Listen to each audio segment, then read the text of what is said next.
nakain ako eh. Bakit yan? Kanina pa ako tapos, oh. Ito. Ang tagal-tagal mo. Wala nang kanin, oh. Bakit ang dami mo kinakain?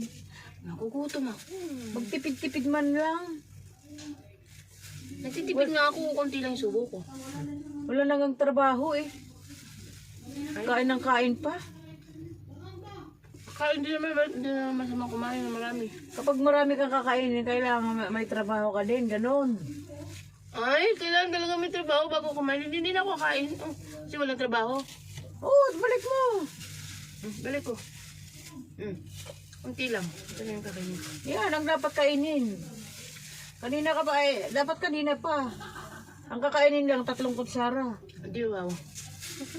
Grabe. Ano ba yan? Tapid-tapid. May tibid-tibid mo rin pag may time. So, kailangan pa ako magkaroon ng trabaho. Oo. Bago ako kumain ng marami. Ganun. Ganun yun. Yan ang titak mo sa utak mo. Okay. Fine. Hindi na ako kakain. Kaya kapag may trabaho ka na kahit kainin mo na lahat yung ulam na yan.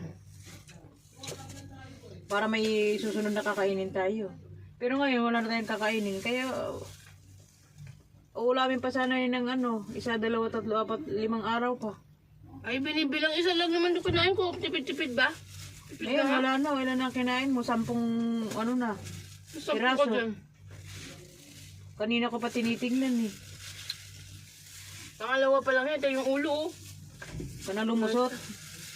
Talagang dami mong kinain. Ala, ayaw mo magpakain, diwag. Yuwag.